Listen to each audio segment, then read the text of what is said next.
when people ask me, were you trained? And I say, no. And then they say, who trained you? And I just say, well, experience over the years, really. It's the mentality we always have done this way, right? But first of all, the first thing I recognize is they were using the wrong contrast. They were using pro hands. Your learning doesn't stop it when you leave university or when you're trained in MRI, and once your training is finished, that's the end of your learning. No. Are you saying that at the moment, as a, let's call it like category of professional, are not as proactive as we supposed to be? If you're going to buy a scanner for cardiac, buy 1.5 Tesla. Do you think this kind of knowledge will still be useful in the near future? Why should I use two concatenations if I've got, let's say I'm doing a T1 at 1.5 T and I can have 720 milliseconds? Why should I use two concatenations? If you start talking about K-space and how you fill in the K-space, if it's radially or just sequentially, That is also true. people struggle straight away. Do you think perhaps the profession will be in some way at risk? Which are the parameters do you believe radiographers struggle the most with?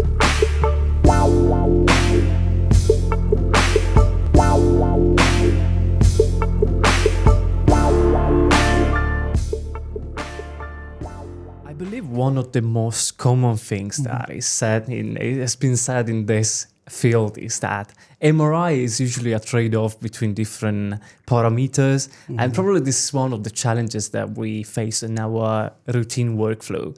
And what I always find interesting is that the app specialist is the one that might help you to understand where to find this balance, where to find this trade-off between different parameters, spatial resolution, SNR, signal-to-noise ratio. So I want to ask you about this. Is this what led you directly to decide to kind of like go for this pathway? There are any other reasons, being the one that give you the answer regarding what you need to do to get the right image quality? Well, it wasn't that. I sort of fell into this by accident. Now, I started locuming in 2009, and the plan was just to do it for about 3 months, then go back into full-time employment. But I'm still doing that, and that's a good, more than 10 years or so. But during that time, as I was working in different places, I found myself changing a lot of parameters, talking to people, giving advice to people on what to do. And then as I was going along over the years, meeting different people, someone suggested to me, a very dear friend of mine, 𝐊𝐍𝐻𝐼, that you could do this, as a side thing. And I said to her, well, I haven't had any training as an app specialist from any of the OEMs. But she said, so what? So she introduced me to a company that leases out scanners. And of course, there was a little trepidation at first, but I did the first scanner. And from then on, I've always done their scans. And then word sort of spread to different people that you can do this. So that's how I started. Back to the original thing. Yes, it also matters to me when, parameters are set. I don't know whether to say properly or not, because what's quite properly, subjective, right? How do you measure it? Yeah. But to produce reasonably good images that will provide the necessary diagnosis. I mean, as radiographers, we all know we don't like to look at terrible images, but the key thing is also they have to be diagnostic. So yeah, that's how I sort of fell into it. It's been quite a journey, so to say. It is interesting because it's not quite common for a radiographer to just go that path without having, as you said, the training from one of the OMs. How did you find that? Was it easy for you to train yourself into doing it? Yeah, I get asked that a lot, and my answer is always, it's always different, and sometimes I don't really know how to answer it because you don't want to look like you're a bit of a, I don't know the best word to describe it, so almost like a pompous ass or anything of that sort. Because when people ask me, were you trained? And I say no.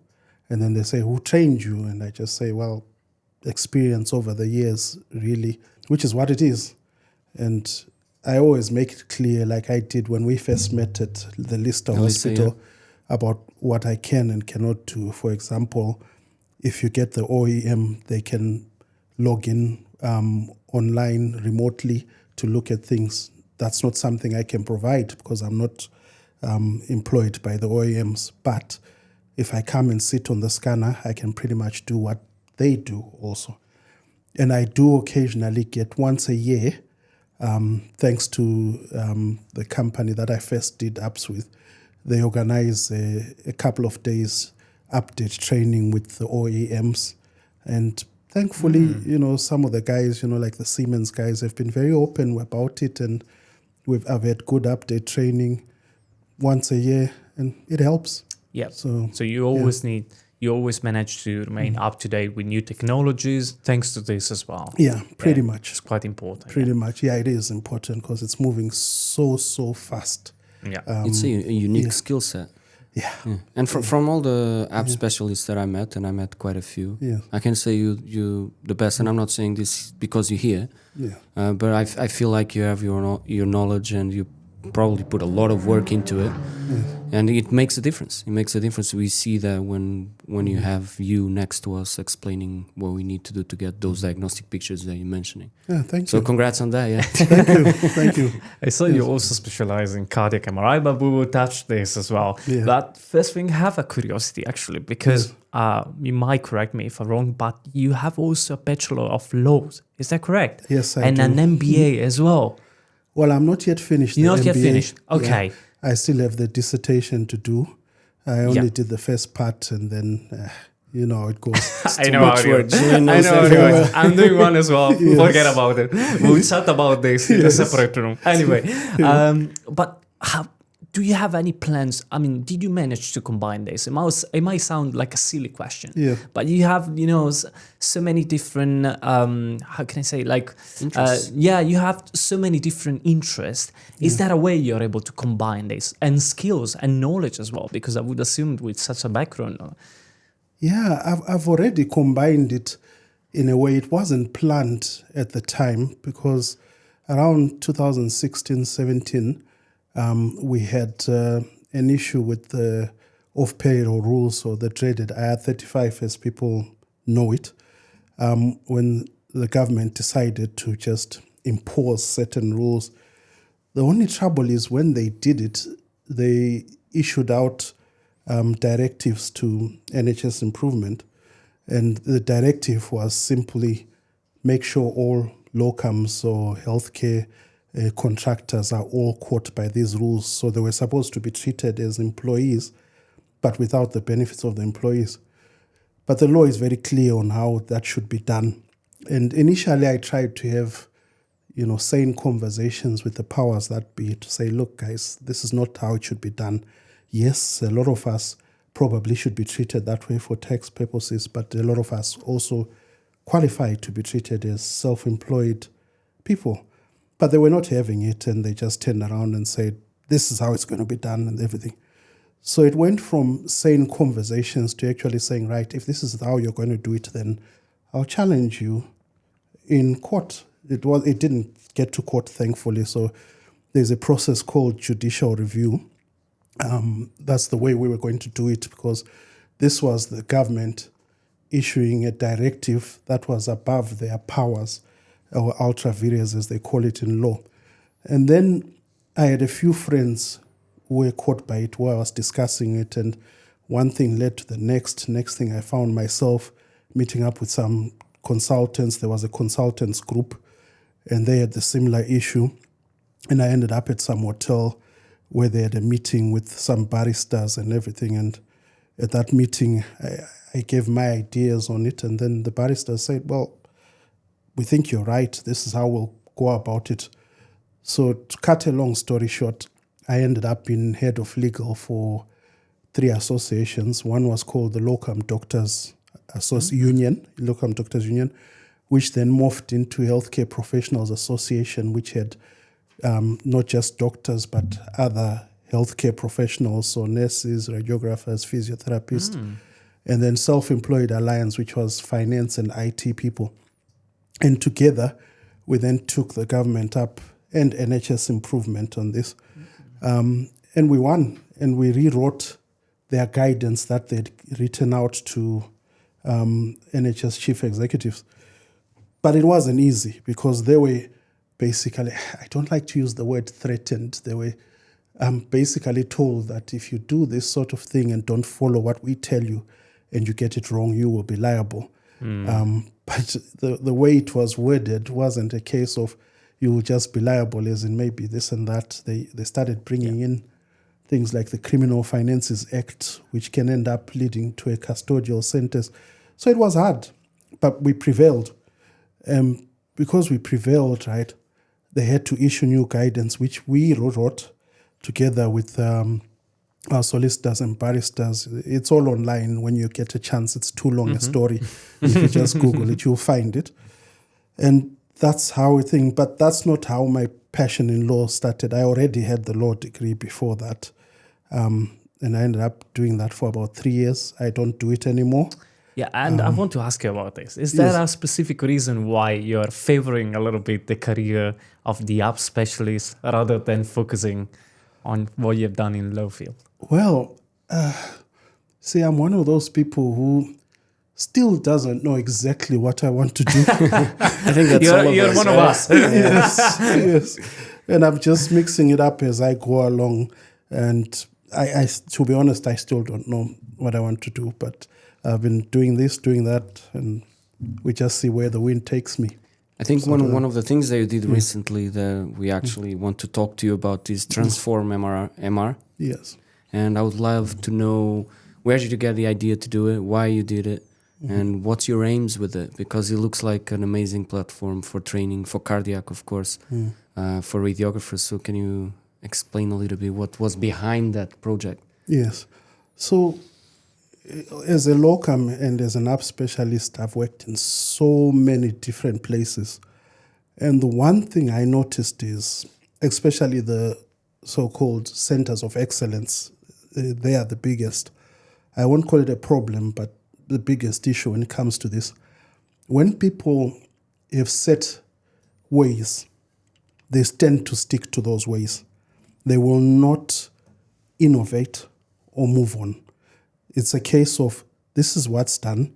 We're a center of excellence, so we know best. And I've worked in a lot of them, and I've gone there, and I've asked questions sometimes and said, what if you do it like this? No. It's always, no, this is how we do it. It's the mentality we always have done this way, right? Exactly. And I always question, and I say, look, we are radiographers. We're highly trained at our job. Even if you read our codes of conduct from HCPC, it's very clear what it says. We're independent professionals. We should also act, I can't remember the exact wording, this and that, but we can act independently as a professional. I can't remember the exact wording. Yeah. Anyway, back to the issue of being set in our ways. So I expect when you are a professional to that level, right, your learning doesn't stop it when you leave university or when you're trained in MRI, and once your training is finished, that's the end of your learning. No. My belief is when you are there, you keep learning on the job, but you innovate with the times as you go along. And it's not something that is it's not widespread. Almost everywhere I go, it's very rare that I come across people who think that way. The problem then comes in that when it comes to these innovations, it's then led by consultants most of the time, especially in cardiac MRI or in research.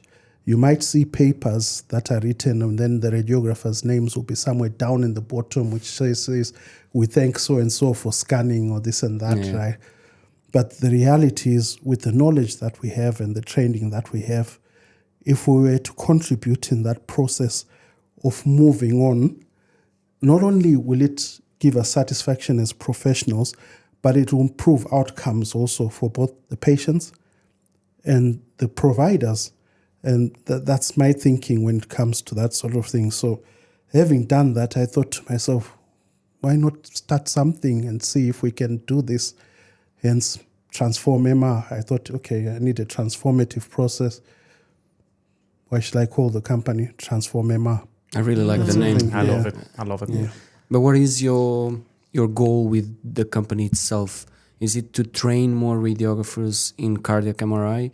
Is it to put the word out there about these issues that you just mentioned? What is exactly your aim with the company itself? Yes. One of them is, yes, to train cardiac MRI. I've focused mainly on cardiac MRI, but it's open also to other types of MRI, because as you know, I do all sorts of MRI. I've just focused on cardiac MRI. That's my first aim, train. Second aim is, again, to instill this idea of being innovative and transformative in not just the radiographers, but also our other colleagues in the multidisciplinary the whole team, community, the basically. whole community. Yeah. And we shouldn't have to wait for the OEMs or whether it's their software engineers or their app specialists or someone else in their clinical specialist teams to then say, oh, we've got this now, let's try this and everything. Because we are the ones who are always with the patient. We're the ones who have the patient contact. We're the ones we know what we need to affect the patient outcomes.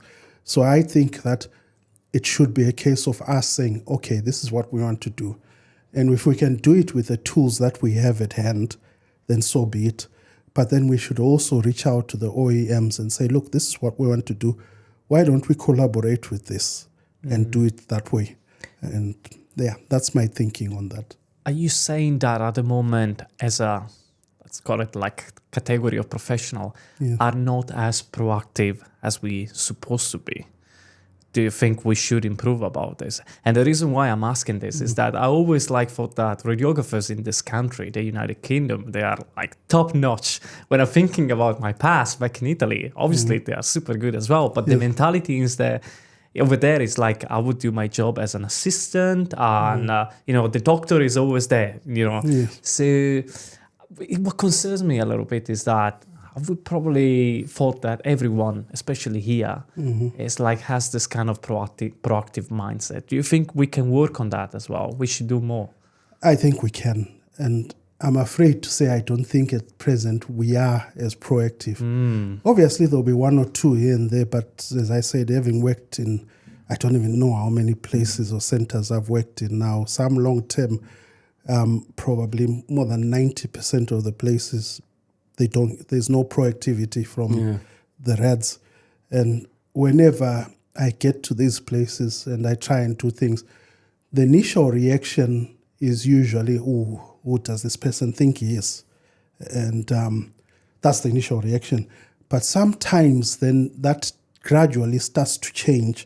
And I find myself, there are places I've worked where as a locum, I go there maybe on a 1-month contract, and I find myself been there a year or two, and then I've either been offered a full-time job, and when I say no, then they either create a post for me, which we could do in order to improve their service while still as a locum.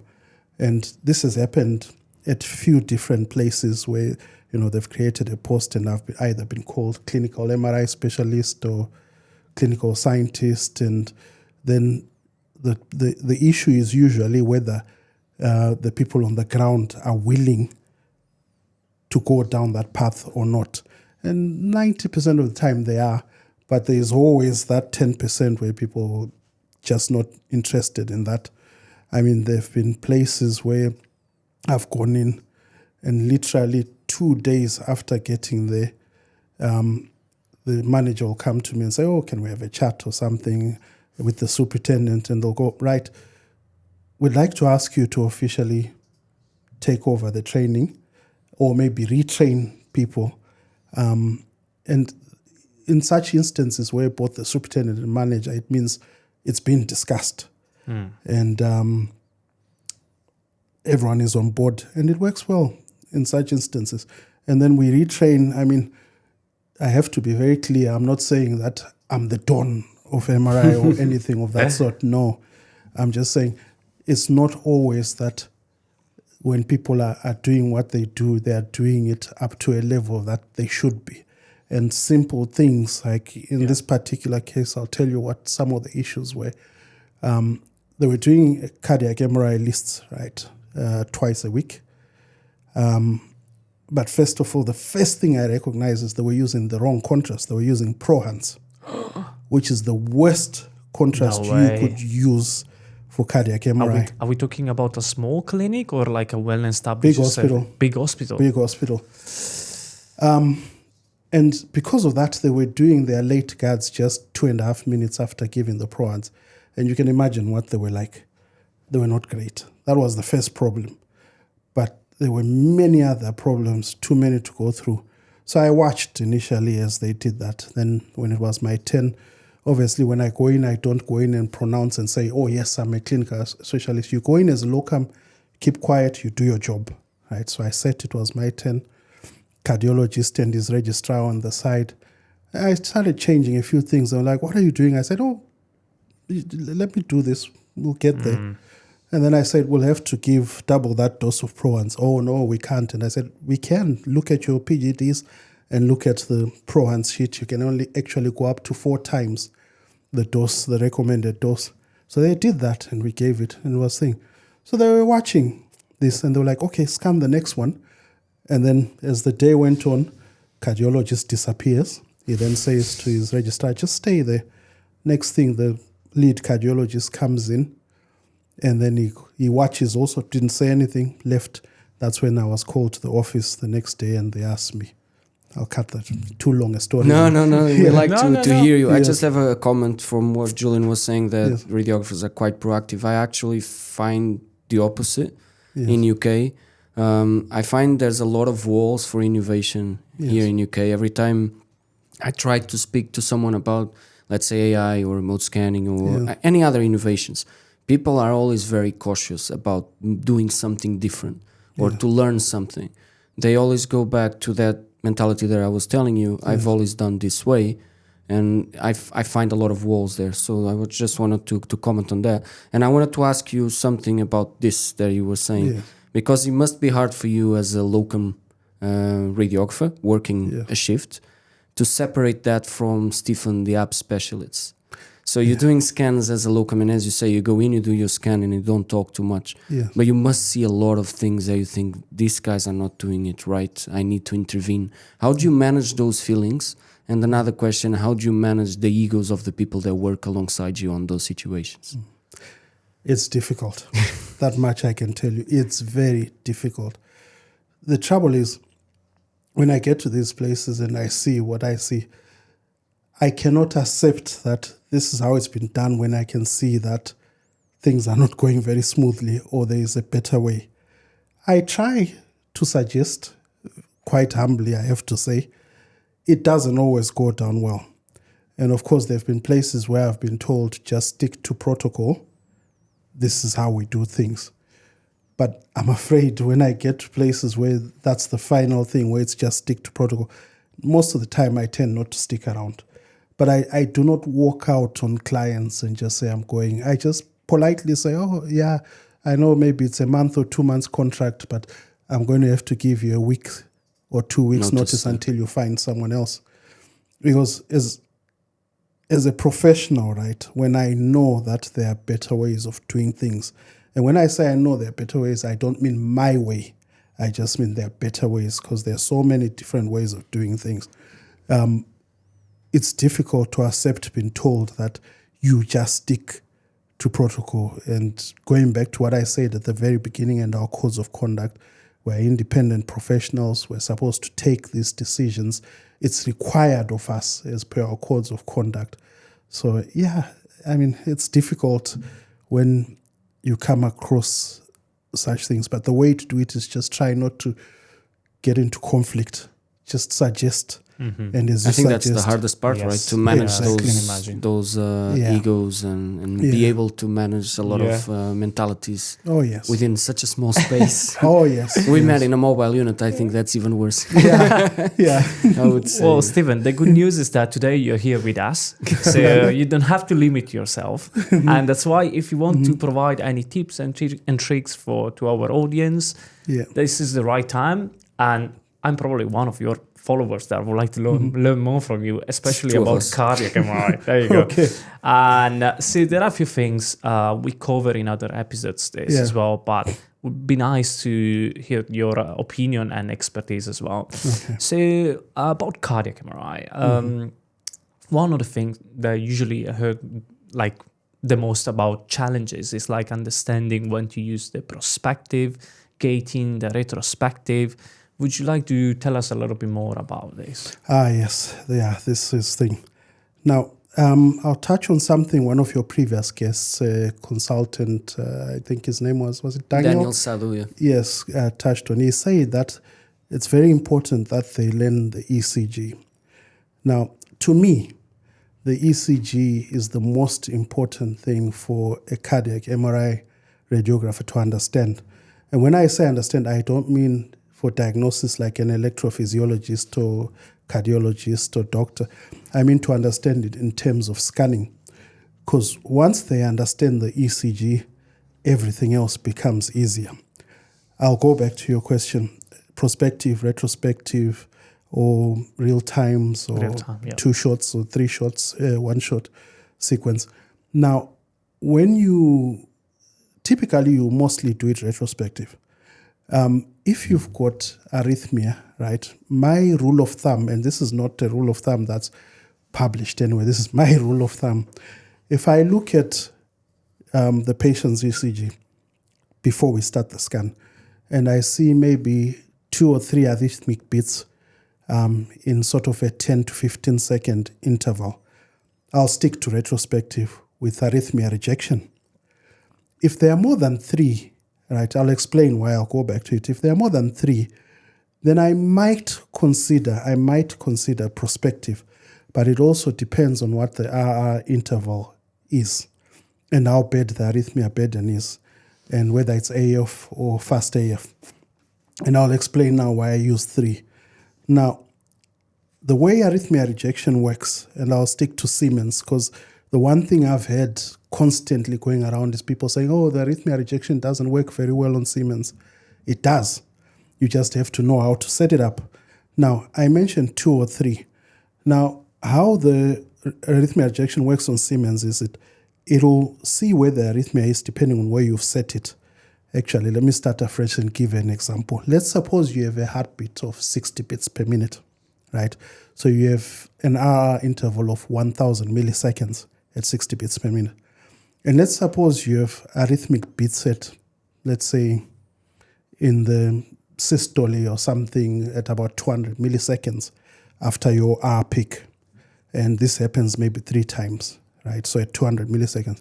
So if you've got 3 of them, when you go to set your arrhythmia rejection window, you know that you have to put in 400 milliseconds, because how it works is it rejects half of what you've inputted after the RR interval and the other half before the R, not R, after the R peak.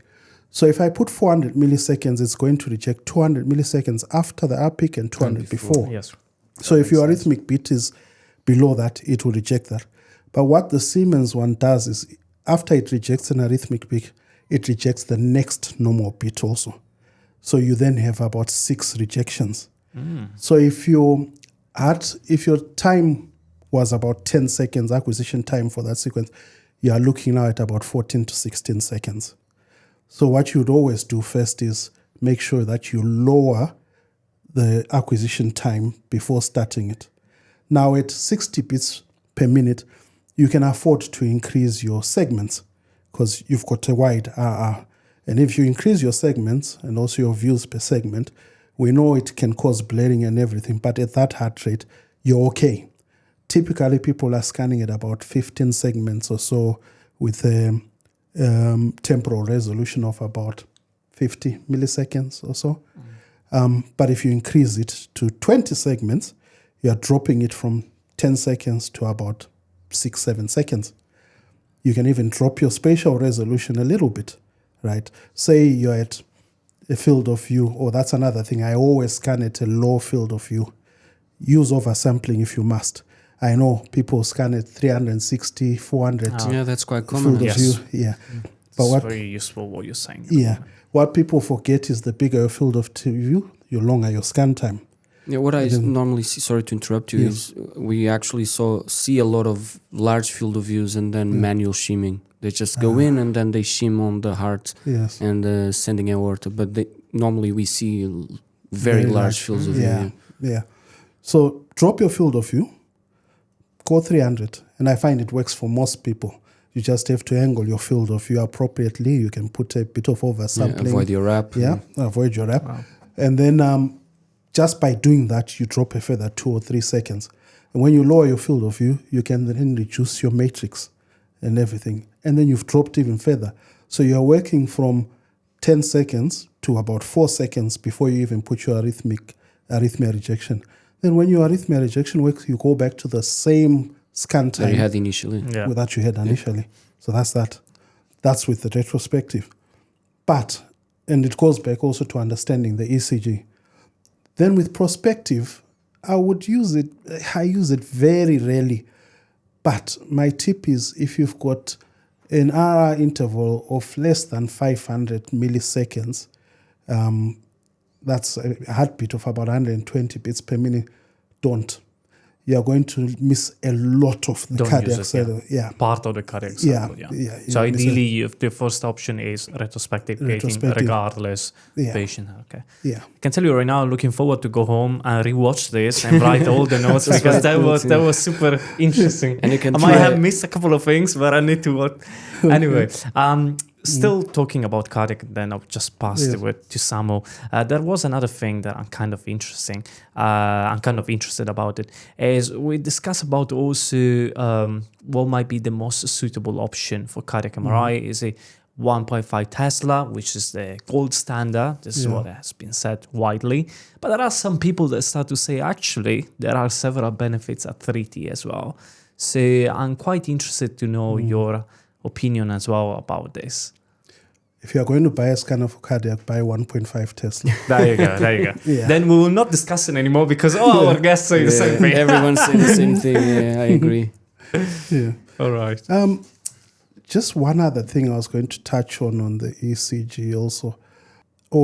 Before the ECG, one thing I have to say, I know it might seem very simple, people forgetting to put heights and weights. I always get this question when people say, why do I have to do it? Let's just estimate. No. And the reason that people put it in is to work out cardiac index. People always ask that, so I thought this is the opportunity on your podcast to say it. Cardiac index, hemodynamics for the patient. That's why, because when you work out cardiac index, it's your cardiac output as per the body standard area. Can you elaborate a little bit on that? Why is that important for you to have diagnostic pictures as well? Because some people might not understand why. And I think it's useful if you can just elaborate a little bit on it. Okay. So initially when you put in your height and weight, right, it's very simple because when you're doing cardiac MRI, you want to work out the function. And the function you work out through the contouring, right?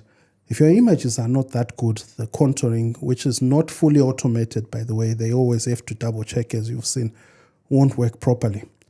But the other problem also is if you don't have the appropriate temporal resolution, for example, you can underestimate things like end systolic volume or filling up.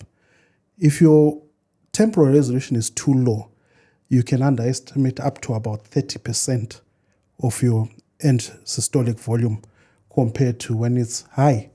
We would rather have a very, very high temporal resolution, but as we know, when it's very, very high, your scan time goes up. Yeah. So it's always a go between 30 and 50 milliseconds or so. So the importance of nice, sharp images, the contouring one.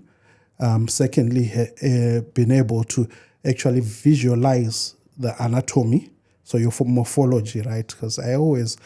the description of morphology and anatomy, it's almost the same and everything.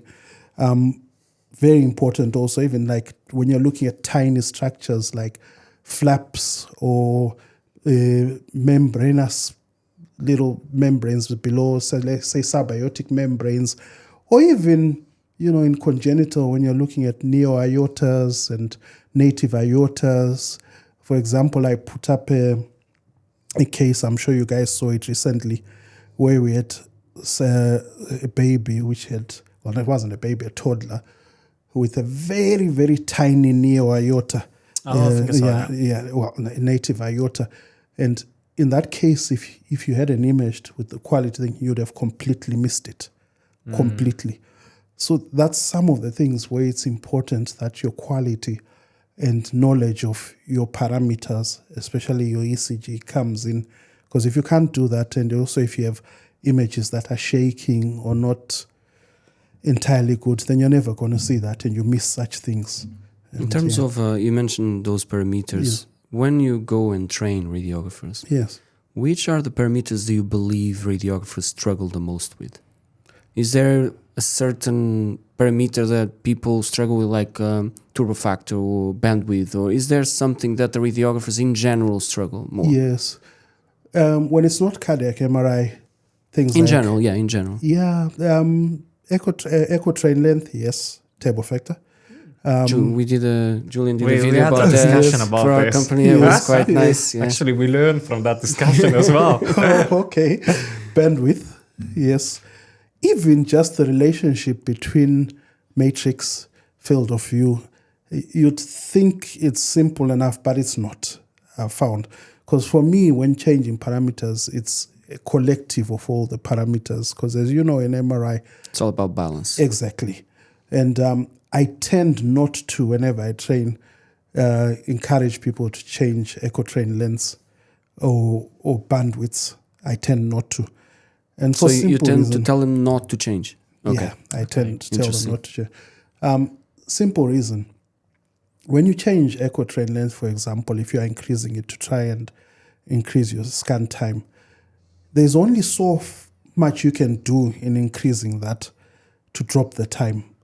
Actually, you get to a point where sometimes increasing it, the time increases. Yes. Only because as you are increasing it, you're also increasing your TR, right? So as you're increasing your TR, your time increases, but not only your time, you may also be changing the weighting of that sequence. And of course, blaring also. So it's difficult to tell as you are changing it what's going to happen. But say, for example, you've got, let's say a T2, right? Tablespin echo train length, let's say 24 or something.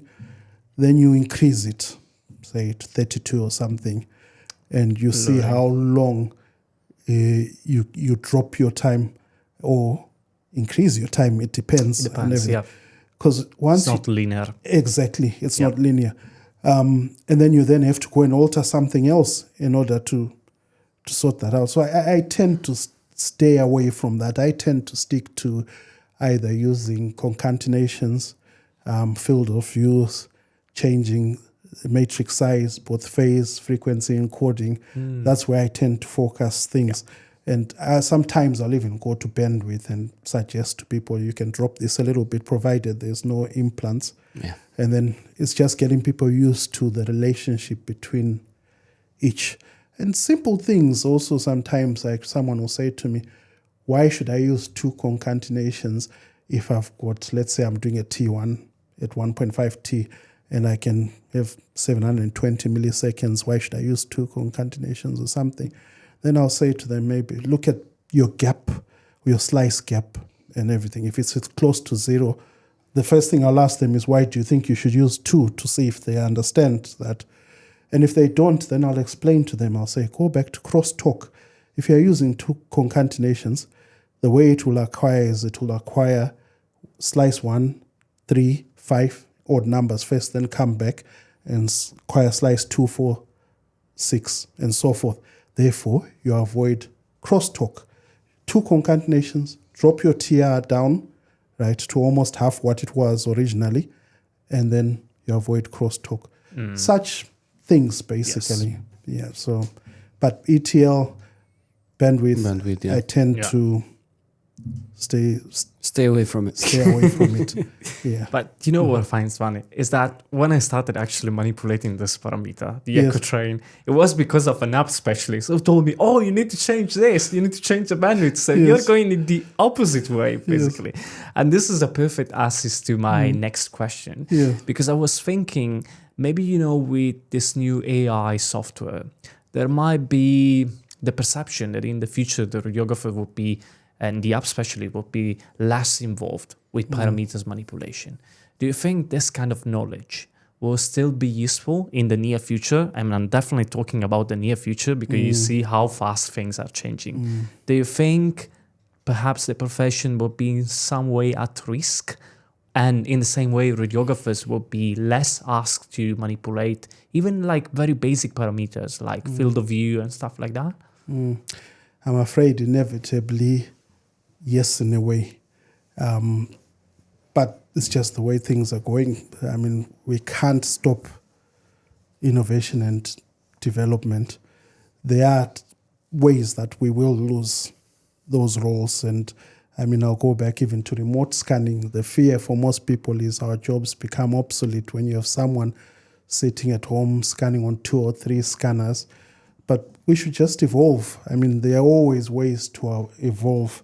But yes, I'm afraid to say that some of those with AI and everything, some of those things. And it's a good thing you mentioned it because I like to change things a lot to make my scans very, very good and quick when I do cardiac. There's one particular consultant that I used to work with, didn't want anything changing at all because she was working with an AI team at Siemens. And she said, when you change certain things, the AI doesn't work. So There you go. couldn't change anything. I had a similar experience with Siemens dot system. Yes. You have everything planned with the dot system. It's Yeah. kind of AI already. Yes. Of course, it's it already is. past, but it was the beginnings of Yeah, AI, I yeah, would yeah. say. And if you change something there very minimal, like an FOV, Yeah. it would stop working. You Yes. wouldn't engage with the next sequence. I would have to replan the localizer. So I found that same experience to be true as well, actually. Yeah. It makes our life harder. It does. It does. It did, at least for me, was a nightmare. I had to go back and do it manually. Yeah, it does. So I don't really know where it's going to take us, but for now, this AI and, these things, the deep resolves and the Yeah. like, you just do it as it is and don't change anything. 'Cause I had a lovely question for you, which was who's supposed to be the one in charge of the optimization of protocols Yeah. in the department? If either the radiographer, the app specialist, the physicist, but probably the answer will be AI will be in charge probably. yeah. Unfortunately, I would say no. Yeah. I mean, I think it should be... Let me answer it the other way. I don't think radiographers have been involved enough in it. Usually you'll just see a physicist rock up with the consultant and they'll go, we need 10 minutes. Yeah, and the consultant was like, I forgot to tell you we are changing something here. And you just think, okay. Then you just step aside, they do their thing. And half the time you're watching them do their thing and thinking, that's not quite what it should be, Yeah. and everything. But I think radiographers, should have way, way more input. And they can do it. It's just that we haven't been as proactive as we could be because most can. Others will just be sitting there quietly. It doesn't mean they don't know what it is. They just don't get Do you think involved. there's also at university level a lack of dedication or training for this specific MRI thing, like parameters? We all learn how to scan, how to analyze images, and what is this parameter means in terms of the quality of the images. Yeah. But do you think there's a lack of dedicated training for that? Because if you sit with a lot of radiographers, most of them know the basics, Yeah. but if you move slightly, they are completely lost. If you start talking about K-space and how you fill in the K-space, if it's radially or just sequentially, That is also true. people struggle straight away. Do you think there's a lack of training, or where do you think that lack of knowledge comes from? I definitely think there's a lack of training there. You can teach someone the physics, no problem, which is what they do on these courses, the absolutely. postgrads and everything. But it's difficult for most of us if you don't then relate it to actual day-to-day scanning. Exactly. Because what ends up happening is people learn this physics for their postgrad, they get to the scanner, and then they're trying to relate it on their own, or trying to figure out where things meet, which is what most of us did. We learned the absolutely physics, true, the thing. yeah. Then we sat on the scanner and thought, okay, how does that relate? Or how does this thing, where is this? There's definitely a lack of that. Even in the departments. I don't know how most departments train people nowadays, but I found that when you sit with radiographers there, they're just told to follow the protocol. But even going through those scanning tabs, right, you realize they have no idea where things are. So what I tend to do when I go into a place, if I'm working with someone, not even officially, let's say I'm paired up with someone, I then watch and scan. Sometimes they watch and go, oh, is that where that is? Oh, that does that do? So I tend to go through each tab one by one and explain what each bit in each tab is. That's fantastic. And everything. And people then go, oh, is that how it works? But do you know what, Stephen? I think some perfectly addressed the root of the problem. Because, and I go back to university level, it's quite recent news that there are universities that are partnered up with major vendors to use their simulator. Simulator to, you're at university, you have the screen, you are in front of the MR console, and you can play with the parameters. But I think that this is a little bit like a later response. This is something that's supposed to be, like 10 years ago or something like that. It's good that it's happening now, but we are already discussing about how AI can make changes on our practice, and the simulators are kind of like arriving, not now, but in recent years, when probably we're supposed to have this, like way back. So probably this will be useful. I don't know if you agree, maybe using a simulator. I do agree. Yeah. Very much so, 100% agree on that. But we are already changing, the nature of the As topic. you say, I think we're quite late. I think we're throwing a glass of water to a jungle fire. And I agree with you. These simulators should be on universities a long time ago. Oh, yes. And they're coming in now. And I think, as you're also saying now, I think they are quite important because we miss that knowledge. And you mentioned post-grad MRI. Yes. For example, in Portugal, we have 4 years degree and we don't have a post-grad. Okay. You can do it, but normally it's 4 years and you go straight to the working force. And I can say that our course was quite heavy on physics. And I've learned the physics, but when I get out of the university, I knew nothing about it. I knew nothing about scanning MRI. And I've learned by myself while scanning, making mistakes, getting that wrap, getting that crosstalk artifacts, and okay, let me try again, and let me try again when I had time to do it. And I believe your career was more or less like that. You learn by yourself, and I think all of us go through that process, and I believe that's the problem. Yes, because we have to learn by ourselves, and if we're not proactive enough, we end up not learning it at all. Agreed. That's my point of view. I don't know if you guys agree with that. Completely agree with that. Agreed. I would say, I can confidently say most of us learn directly on the field from others.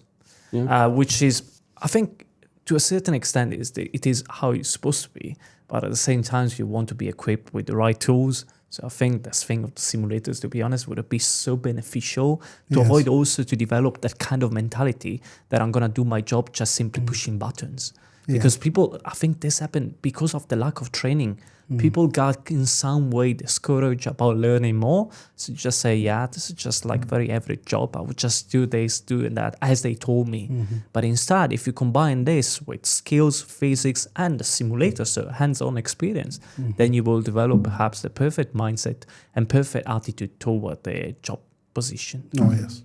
Agreed. I agree. But I think we have a lot of pushback. I speak to a lot of universities because we partnership with a company that does an amazing VR software for people to train on it. And a lot of universities push back. They don't understand the emotional connection to a learning experience.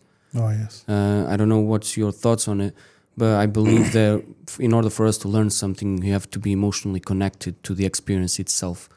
By saying that, I mean, if you want to learn the physics, you have to actually use it while scanning, and then you have the feeling of, oh, this is why it happens. Because if they only teach you in theory, we're never going to get it. For example, I can read all about swimming, but if I never try to swim, I might not be able to do it. And I think that's perfect what analogy. they're trying to achieve with these simulators. I would say. Yes. Yeah. Oh, yes. I think we're reaching the end of our conversation. I would say so. Yeah. Stephen, we have one question for you that we always like to ask our guests. And it is a perfect question for you, actually, because you have a law degree, you're doing an MBA, and you are locum radiographer, app specialist.